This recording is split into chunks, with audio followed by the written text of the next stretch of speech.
ஓம் தத் சத் பரபிரம்மணே நமக. ஓம் தத் சத் பரபிரம்ம குருவே நமக.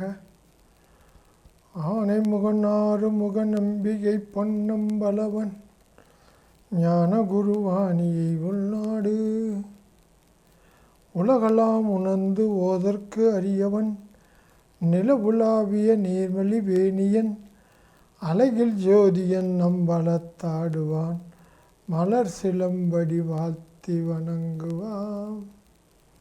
வானவரசமாம் தொடர்பினால் உலகோர் வலுத்தொரும் வன்னி ஐங்கரனை வானவர் ரதனமணி அருமுகனை மாசரு கொற்றவாளியரையை வானவர் முதுவன் பாலன வனவன் வணங்கு நல் திருநலை மாதை வானவர் ரதனா முத்திராமேச வல்லலை வணங்கி வாழ்த்திடுவாம். உருவாய் அருவாய் உளதாய் இளதாய் மறுவாய் மலராய் மணியாய் ஒளியாய் கருவாய் உயிராய் கதியாய் விதியாய் குருவாய் வருவாய் அருள்வாய் குகனே. திருச்சிற்றம்பலம். ஐவகைப் பொருளும் 4 கரணமும் குணங்கள் 3 செய்வினை 2 ஒன்றி யாவரும் திகைப்ப நின்ற பொய்யிருள் அகல ஞான பொருள்கது விரித்த புத்தேல் கைவளர் ஆலிசம் கண்ணனை கருத்துள் வைப்பாம். திருச்சிற்றம்பலம். நாம் இப்போது கீதாச்சார தாலாட்டு என்ற சாஸ்திரத்துக்கு விளக்கம் பார்த்துட்டு வர்றோம்.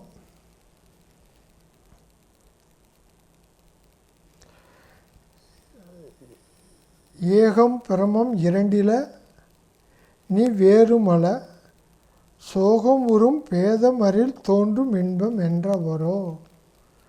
ஏகம் பிரமம் 2 நீ வேறுமல சோகம் உறும் பேதமரில் தோன்றும் இன்பம் என்றவரோ அப்படிங்கிற செய்யுள் வரைக்கும் நம்ம பார்த்தோம். அது 80வது செய்யுள். ஏகம் பிரமம், பிரம்மம் ஒன்று தான் இருக்கிறது. 2வது ஒரு பொருள் இல்லை. நீ பிரமத்துக்கு அந்நியமாக நீ இல்லை அப்படின்னு சொல்கிறார். கிருஷ்ணன் அர்ஜுனனுக்கு சொல்கிறார், அப்பா இருக்கிறது பிரம்மம் ஒன்று தான் இருக்குது. 2ல் 2வது ஒன்று இல்லவே இல்லை. நீ வேறுமல, நீ அந்த பிரம்மத்துக்கு வேறாகவும் நீ இல்லை அப்படின்ட்டார். கிருஷ்ணன் அர்ஜுனனுக்கு சொல்கிறார். ஆனால் உலகத்தில் பலவாக தெரிகின்றன. அதைத்தான் சொல்ற, சோகம் உறும் பேதம் அரில் தோன்றும் இன்பம் என்றவரோ. துக்கத்தை கொடுக்கக்கூடிய பேதத்தை விட்டேன்னா உனக்கு இன்பம் தோன்றும் அப்படிங்கிறார். துக்கத்தை கொடுக்கறது பேதம். பேதம்னா வேற்றுமை. வேற்றுமை.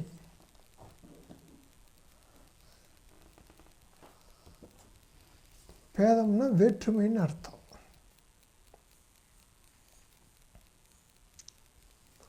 எப்படி இந்த வேற்றுமைகள் இதை சுருக்கமாக 5 பிரிவாக சொல்லப்பட்டிருக்கு சாஸ்திரத்தில். வேற்றுமைகளை ஈஸ்வர ஜீவ பேதம், ஈஸ்வர ஜடபேதம், ஜீவ சடபேதம், ஜீவ ஜீவ பேதம், ஜட ஜட பேதம் அப்படின்னு 5 பிரிவாகத்தை இருக்கிறது உலகத்திலேயே. பிரபஞ்சத்தில் உலகத்தில் அண்ட சராசரத்தில் இந்த 5 தான் இருக்குது. ஈஸ்வர ஜீவ பேதம். ஈஸ்வரங்கிறது ஈஸ்வரன், அவன் இறைவன். நம்மெல்லாம் ஜீவர்கள் அப்படிங்கிற பேதமெல்லாம் இருக்குது. ஈஸ்வரன் வேறு, ஜீவர்கள் நம்ம வேறு அப்படிங்கிற வேறுபாடு நம்மெல்லாம் தெரியுது. ஏன்னா கோயிலில் போய் ஒரு இறைவனை கும்பிட்றோம், அங்கே ஈஸ்வரன் இருக்கிறேன், நம்மளாம் ஜீவர்கள், நம்ம போய் ஈஸ்வரனை வழிபடுறோம், வணங்குறோம் அப்படிங்கிறோம்ல. அப்போ ஈஸ்வரன் வேறு, ஜீவன் வேறு அப்படிங்கிற பேதம் நமக்கு இருக்குது. அப்புறம் ஈஸ்வரன் வேறு, ஜடம் வேறு. ஈஸ்வரன் சைத்தன்யம், அவன் அறிவு சுரூபமாக இருக்கிறான். அப்புறம் சடப்பொருள்கள்லாம் இருக்குது. சடப்பொருள்களில் சுருக்கமாக பஞ்சபூதங்களை எடுத்துக்கலாம். ஆகாயம், காற்று, நெருப்பு, தண்ணி, மண். இது 5மே ஈஸ்வரன் வேறு, இந்த பஞ்சபூதங்கள்ங்கிற சடப்பொருள் வேறு அப்படின்னு நம்ம எடுத்துக்கிறோம். அப்போ பேதம் இருக்குல்ல. அப்புறம் ஜீவ ஜட பேதம். நம்மெல்லாம் ஜீவர்கள், இதுகெல்லாம் மற்றவைகள்லாம் சடப்பொருள்கள். பஞ்சபூதங்கள் உட்பட நமக்கு முன்னால் இருக்கக்கூடிய தெரியக்கூடிய பொருள்கள்லாம் நிறையா பொருள்கள் சடப்பொருளாக இருக்கின்றன. சடப்பொருள் எதெல்லாம் உயிரில்லாமல் இருக்கிறதோ, எதை தன்னை அறியாமல் இருக்கிறதோ, பிறவற்றையும் அறியாமல் இருக்கின்றதோ அதுதான் சடப்பொருள். தன்னை அறியாததும் பிறவற்றை அறியாததும் எதுவோ அதை சடப்பொருள். அந்த சடப்பொருள்கள் உலகத்தில் நிறையா இருக்குது. இப்போ ஜீவர்களும் நம்ம இருக்கிறோம், சடப்பொருள் இருக்குது அப்படின்னு 2 பேதங்கள் இருக்குது. இது ஒரு பேதம். இது 3வது பேதம். ஜீவ பேதம். நம்ம ஒரு ஜீவன், அடுத்த வகை ஒரு ஜீவன்னு சொல்கிறோம். இப்போ இது ஜீவ பேதம். சடப்பொருள்களுக்குள்ளே ஒரு பேதம். ஒரு புத்தகம் இருக்குது, ஒரு டேபிள் இருக்குது, பேனா இருக்குது. இதுகெல்லாம் பார்க்குறோம், ஒவ்வொன்றும் வேறுபாடு உடையதாக இருக்கிறது. இதுகெல்லாம் சடப்பொருள்களுக்குள்ளேயே ஒரு பேதம்.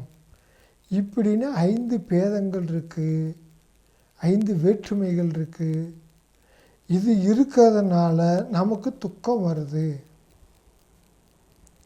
இதுகெல்லாம் பேதங்கள் இல்லவே இல்லை, இருக்கிறது ஒரே பிரம்மந்தே இருக்கிறது. இரண்டாவது ஒரு பொருள் இல்லை அப்படிங்கிற அறிவு ஞானம் யாருக்கு வருகிறதோ அவங்களுக்குத்தான் ஆனந்தமாக இருக்க முடியுங்கிறார்.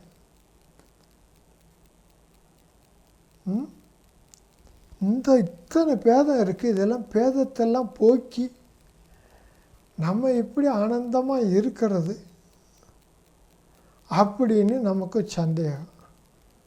இவ்வளவு பேதத்தை நம்ம எப்படி போக்குறது? வருதா இல்லையா சந்தேகம்? பேத புத்தியை போக்கணும்.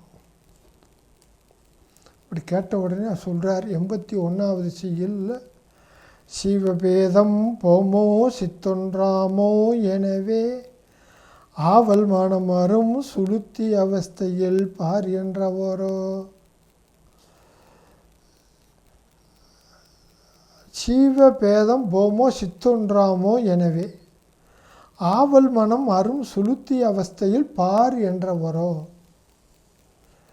ஜீவபேதம் போமோ, ஜீவர்களது வேற்றுமையெல்லாம் நீங்குமா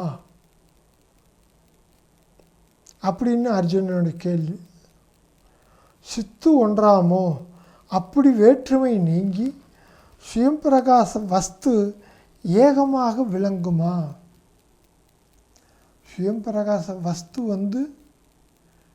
பிரம்மம், அது வஸ்துனாக்க பொருள்னு அர்த்தம்.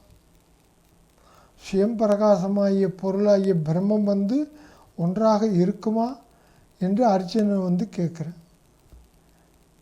இந்த ஜீவனுடைய பேதமெல்லாம் போய் அறிவு ஸ்வரூபமாக இருக்கக்கூடிய அந்த பிரம்மம் ஒன்றாக இருக்குமா அப்படின்னு அர்ஜுனனுக்கு கேள்வி. ஆவல் மனம் அரும் சுளுத்தி அவஸ்தையில் பார் என்றவரோ, விஷய ஆசையினை உடைய அந்த கரணம் அடங்கி இருக்கும் சுளுத்தியில், தூக்கத்தில் பேதமெல்லாம் போய் சேதனம் அறிவு ஒன்றாக விளங்குவதை நீ அறிவாயாக உணர்வாயாக என்றவரோ.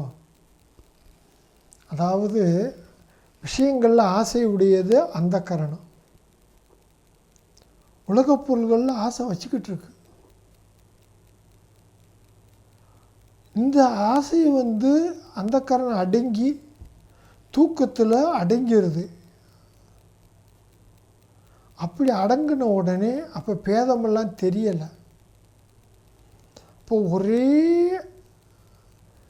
அறியாமை ஆனந்தம் அப்படிங்கிறத நமக்கு தெரியுது, உணர்கிறோம்.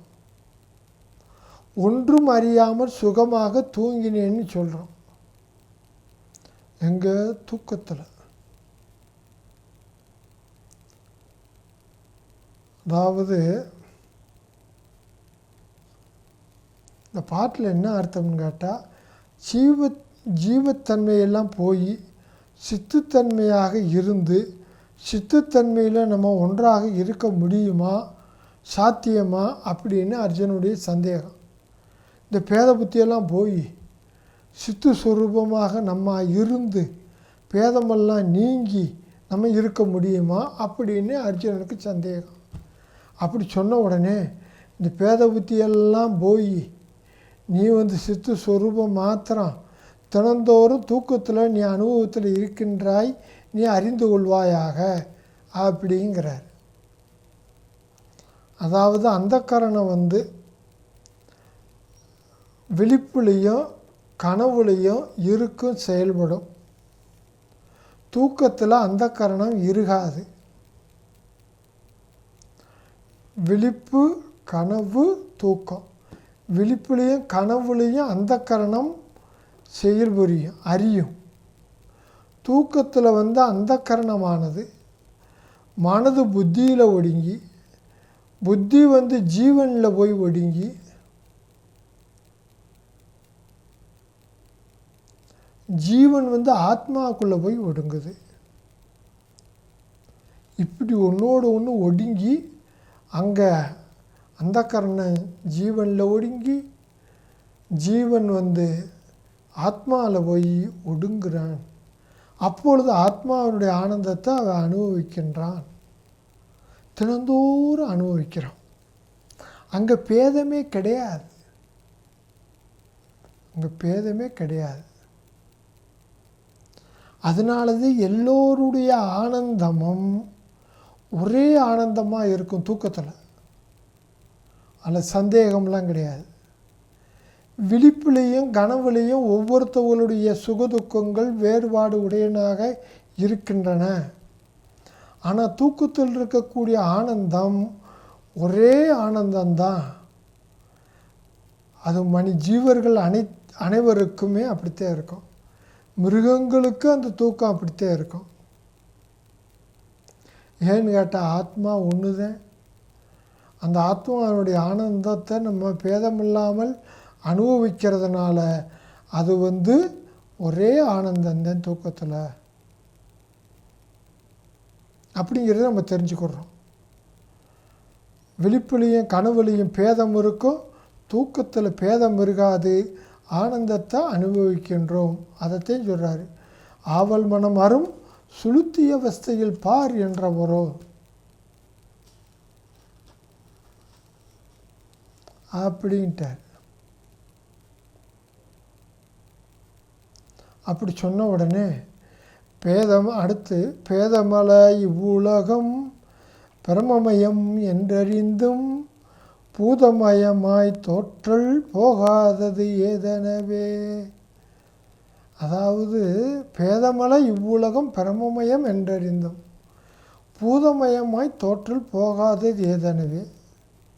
இந்த உலகம் இருக்கே, இது பிரத்யட்சமாக கண்கூடாக தோன்றுகின்ற இந்த உலகம் பிரபஞ்சம் பேதமலை பிரமத்துக்கு அந்நியம் இல்லைன்னு சொல்கிறீங்க, எல்லாம் பிரம்மமயம்னு சொல்கிறீங்க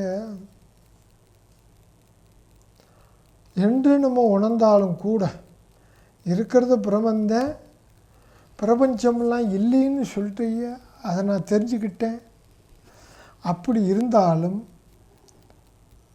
பூதமயமாய் தோற்றல் போகாதது ஏதெனவே. இது ஏன் பஞ்சபூதங்களாக நமக்கு தோன்றிக்கொண்டு ஏன் இருக்கின்றன? இந்த தோற்றம் ஏன் போகாதது ஏதெனவே, நீங்காமல் இருப்பதற்கு யாது காரணம் அப்படின்னு அர்ஜுனன் கேட்குறேன். நீங்கள் சொல்லிட்டீங்க ஏகம் பரமம் இரண்டு இல்லைன்ட்டீங்க. நீ சொன்ன பிரகாரமே நான் தூக்கத்தில் பேதம் இல்லைன்னு சொல்லிட்டீங்க. சரி, அதை அனுபவத்தில் இருக்கிறோம்னு சொல்லிட்டீங்க.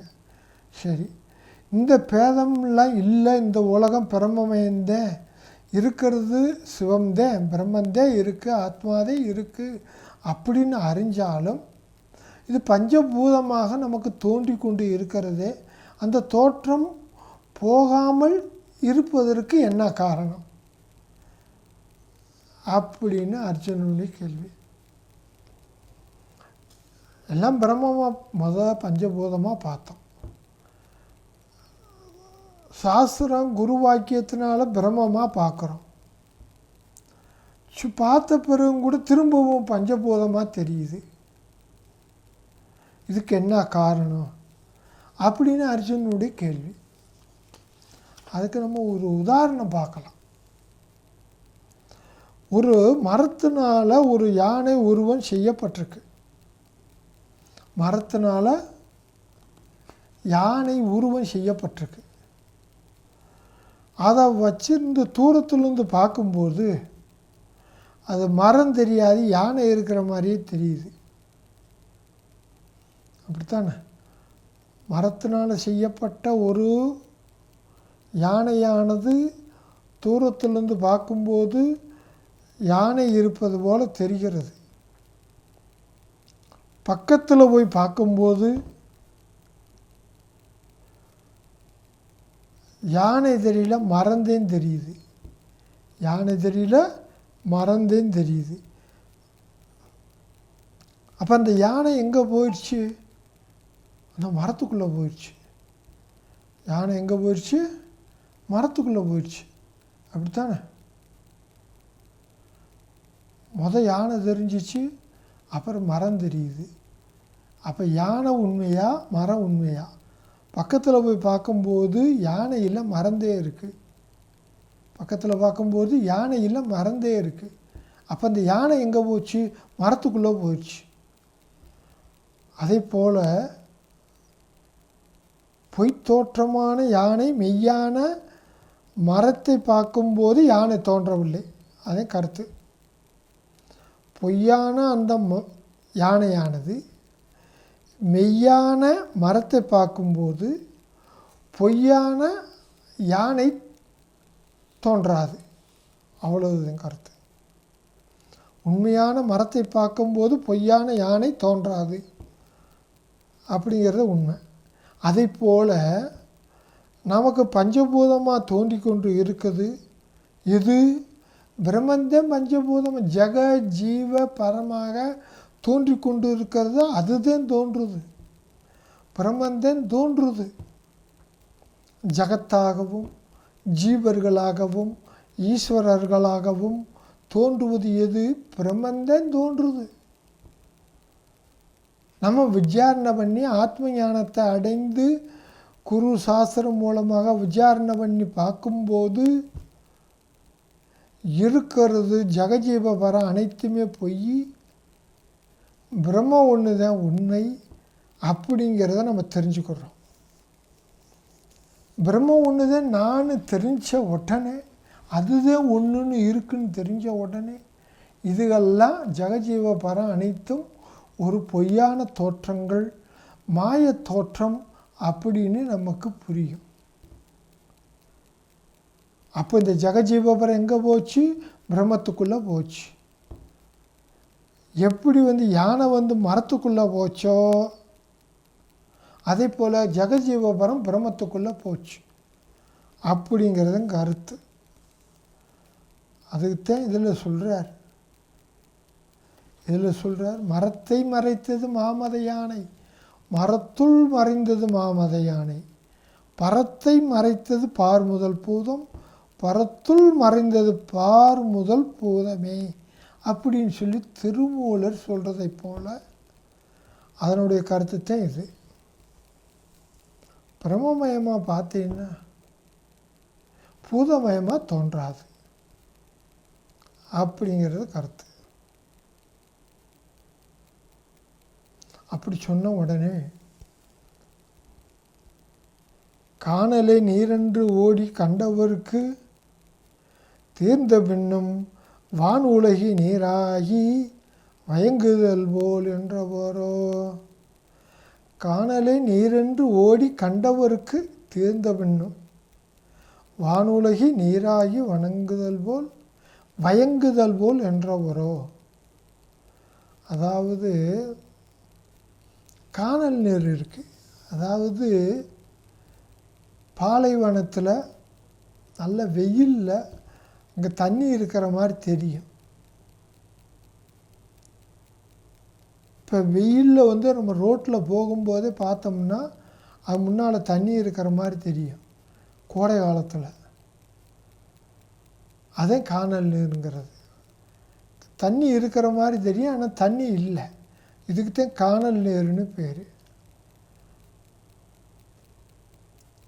இதை ஒரு இடத்துல காணல் நீர் இருக்கிற மாதிரி தெரியுது, வெளியூருக்கு போயிருக்கோம், ஒரு இடத்துல தண்ணி இருக்கிற மாதிரி தெரியுது, நம்ம குடத்தை கொண்டு போகிறோம், போய் பார்த்த பிறகு இது காணல் நீர் உள்வேவிழிக்க தண்ணி இல்லைன்ட்டு திரும்பி வந்துட்டோம். காணல் நீர் தான் இருக்குது, தண்ணி இல்லைன்னு சொல்லி திரும்பி நம்ம வந்துட்டோம், குடத்தோடு வந்துட்டோம். குடத்தோடு வந்த பிறகு திருப்பி தண்ணி தோண்டிக்கிட்டு இருக்கு, தண்ணி இருக்கிற மாதிரி தெரியுது. அதைத்தான் சொல்கிறாரு, காணலை நீரென்று ஓடி கண்டவருக்கு தீர்ந்த பின்னும் அந்த சந்தேகம்லாம் இல்லாமல் தண்ணியே இல்லைப்பா அது காணல் தான் அப்படின்னு உறுதி பண்ணின பிறகு திரும்பவும் என்ன அது வானுலவி நீராகி வயங்குதல் போல் என்றவரோ. பாலைவனத்தில்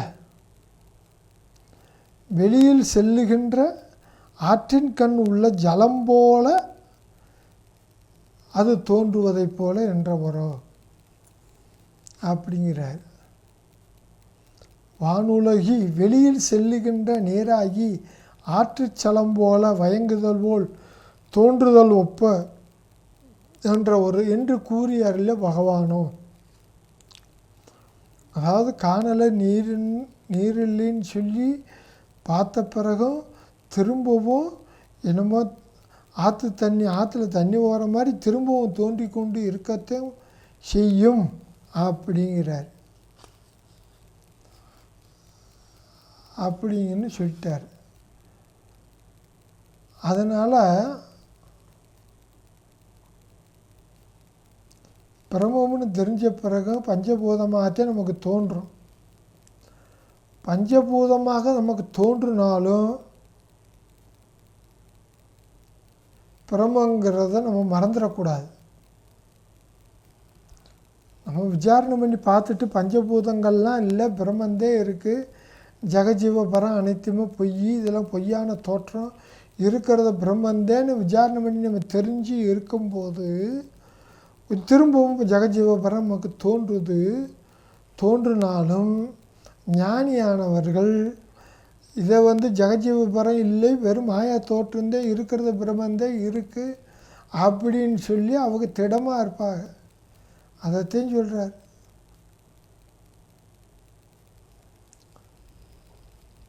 அப்படி சொன்ன உடனே அடுத்து அர்ஜுனனுக்கு ஒரு சந்தேகம். அறிவானும் நல்லறிவும் அறியப்படும் பொருளும் பிரிவாய் மூன்றாயிருத்தல் பேதமளவோ. எனவே அறிவானும் அறிவான்னா அந்த கரணம். இந்த இடத்துல அந்த கரணம்தான் அறிவான். நல்ல அறிவு, விஷய ஆவரணத்தை நீக்கக்கூடிய சிறந்த ஞானம், ஒரு பொருளை பற்றிய அறிவு, அறியப்படும் பொருள், ஞானத்தினால அறியப்பட்ட அந்த பொருள், இப்படின்னு 3 இருக்குது. அறியறிக்கா அறியப்பட்ட பொருள் ஒன்று இருக்குது, அந்த பொருளினுடைய அறிவு இருக்குது, அதுக்குத்தான் அறிவுன்னு பேர். அறிகிறவன் அந்த கரணம், அறியப்பட்ட பொருள் விஷயம், அந்த பொருளை பற்றிய ஞானம் இருக்குது, அதுக்குத்தான் அறிவுன்னு பேர். இந்த மாதிரி 3 இருக்குது. அறிவான், அறிவு, அறியப்படும் பொருள், காண்பான், காட்சி, காணப்படும் பொருள் அப்படின்லாம் சொல்கிறோம்ல, இதுக்குத்தான் திரிபுடின்னு பேர்.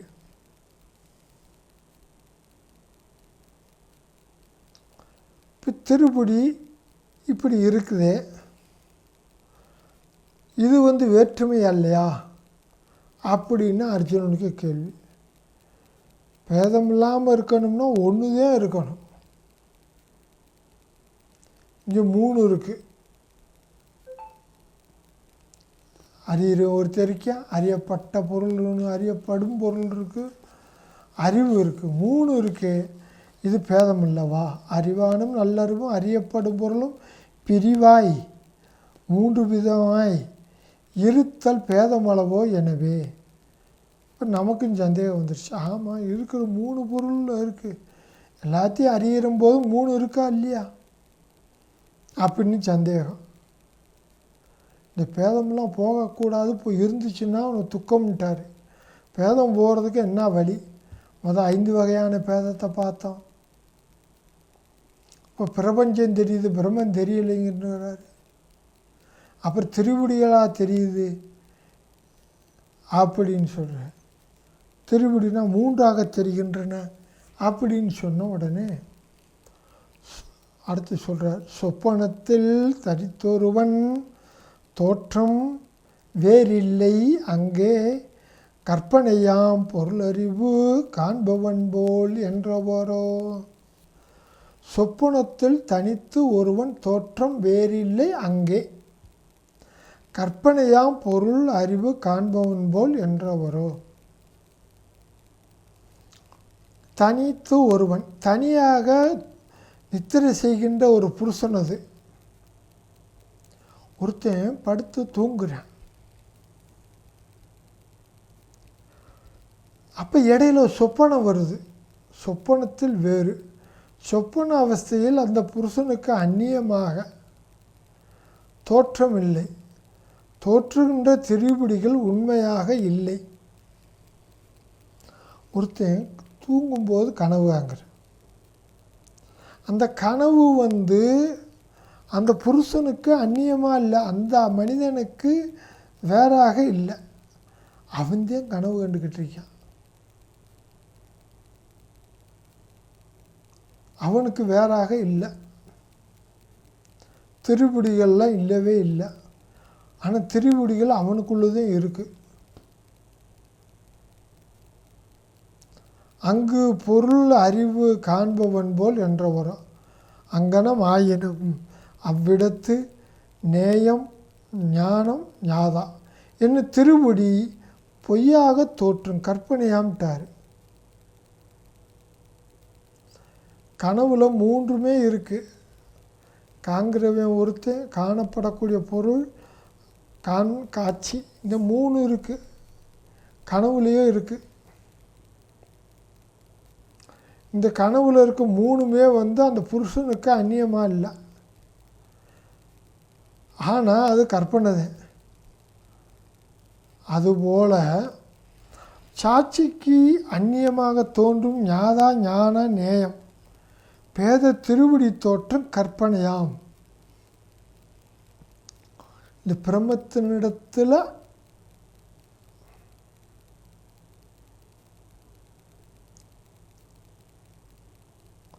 அந்நியமாக தோன்றுகின்ற ஞாதா ஞானம் நேயம் அறிபவன் அறிவு, அறியப்படும் பொருள். இந்த மூணுமே வந்து திருப்படி தோற்றம் இருந்தாலும் அது கற்பனையாகத்தே இருக்குது, உண்மை அல்ல அப்படிங்கிறார். அது உண்மை கிடையாது.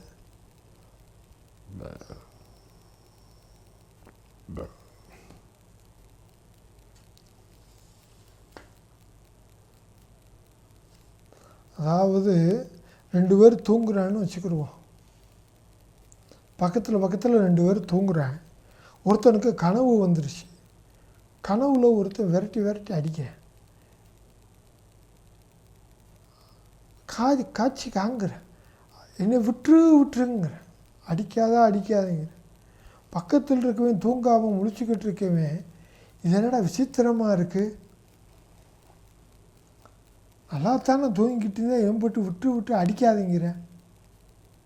ஆனால் அவனுக்கு அந்த காட்சி, அவன் அடிபடுற மாதிரியும் அடிக்கிற ஒருத்தன் இருக்கிற மாதிரியும் அந்த ஞானம் இருக்குது. இந்த மூணுமே அங்கே இருக்குது. அதனால தான் அவன் வந்து அடிக்காதேங்கிறான். இது அவனிடத்துல மட்டும்தான் இருக்குது.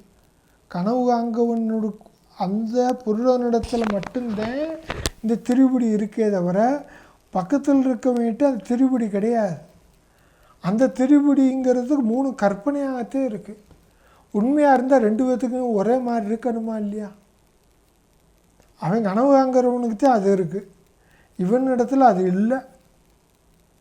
அதனால் இது தனிப்பட்டு எவனுக்கு இவனுக்கு கற்பனையாக திரிபுடி தோன்றுகின்றதோ அதைப்போல் பிரம்மத்தினிடத்தில் இந்த ஜெகஜீவபரம் கற்பனையாக திரிபுடியாக இருந்து தோன்று கொண்டு இருக்கும். ஆனால் பிரம்மத்துக்கு அந்நியமாக இதெல்லாம் இல்லை, இது கற்பனையாக தோன்றிக்கொண்டே இருக்கும்ட்டார். அந்த பொருளினிடத்தில் கனவும் திரிபுடிகள் எப்படி கற்பனையாக தோன்றுகின்றதோ அதே போல் பிரம்மத்தினிடத்தில் இந்த 3மே திரிபுடிகளும் கற்பனையாக தோன்றும் அப்படின்ட்டார். கற்பனையாம் பொருள் அறிவு காண்பவன் போல் என்றவரோ.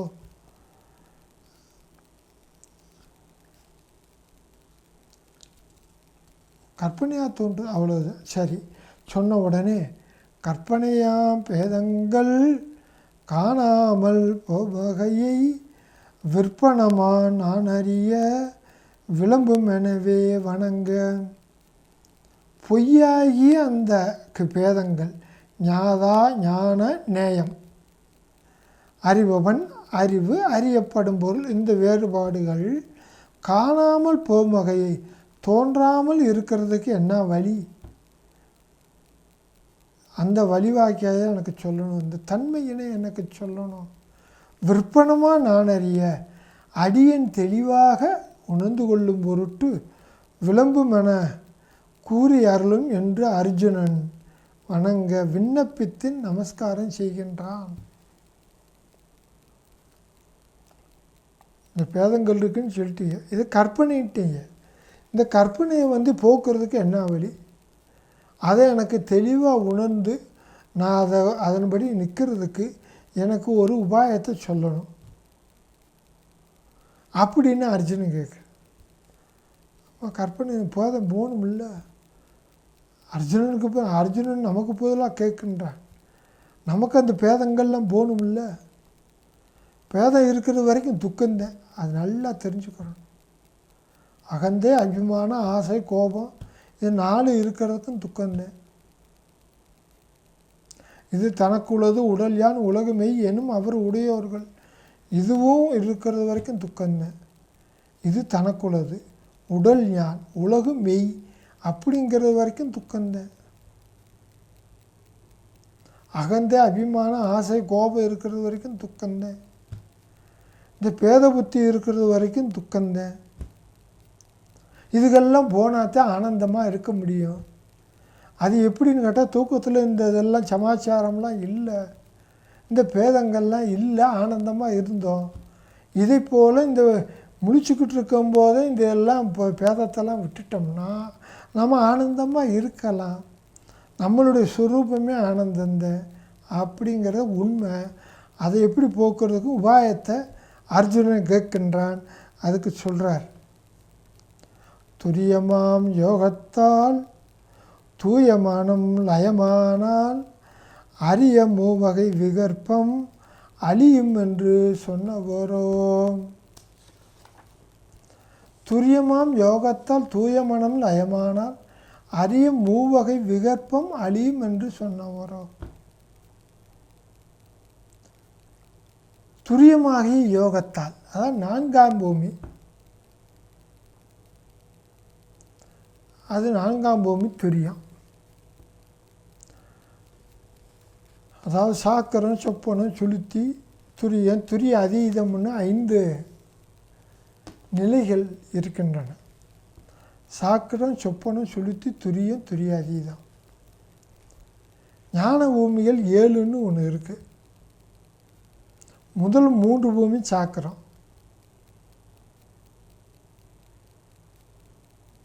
4ஆம் பூமி சொப்பனம், 5ஆம் பூமி சுளுத்தி, 6ஆம் பூமி துரியம், 7ஆம் பூமி துரிய அதீதம்னு அது ஒரு கணக்கு இருக்குது. இப்போ யோக நான் துரியத்தில் வந்துட்டோம்னா, சாக்கரம், சொப்பனம், சுளுத்தியை விட்டுட்டு துரியத்துக்கு போயிட்டோம்னா, தூய மன லயமானால் சத்துவகுணத்தோடு இருக்கக்கூடிய மனோவிருத்தியானது பிரமரூபமாக அடங்குமாயின் அரிய மூவகை விகற்பம் அழியும் என்று சொன்னவரோ. நீங்குவதற்கு கடினமான 3 விதமான ஞாதா ஞான நேய பேதங்கள் நாசமாகும் என்று சொன்னவரோ. அதாவது 4ஆம் பூமியாகிய ஞான நிஷ்டையின் பரிபக்குவத்தால் பரிசுத்தமான பிரம்மாகார மனோவிருத்தி பிரமரூபமாக அடங்குமாயின் நீங்குவதற்கு அருமையாகிய 3 விதமான ஞாதா ஞான நேயமாம் பேதங்கள் நாசமாகும் என்று கூறி அருளிய பகவானோ அப்படின்ட்டார்.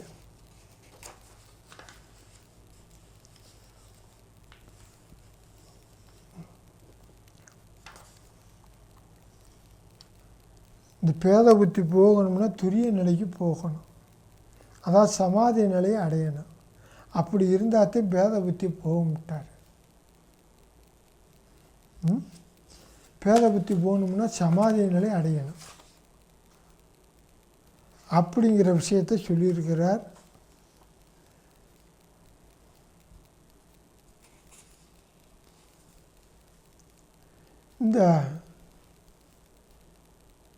இதனுடைய விரிவை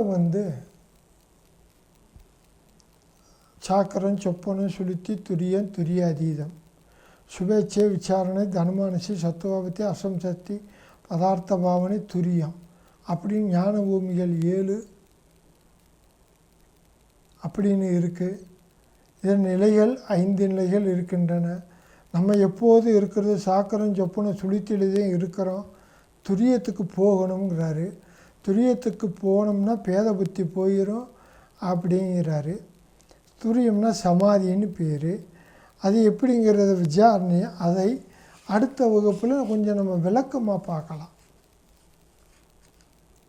அடியேனையால் அருள்வேணி சாற்றி படி மீது வந்த பரணே கொடியனேண்டனாதிமைப்பளவில் எங்கனை வீடளித்த கண்ணா கடை போக கார் தந்தைதாயாவானும் சார்கதியுங்காவானும் அந்தமிழா என்ப நமக்கு இவானும் எந்தனுயிர் தானாகுவானும் சரணாகுவானும் அருள் கோனாகுவானும் குரு.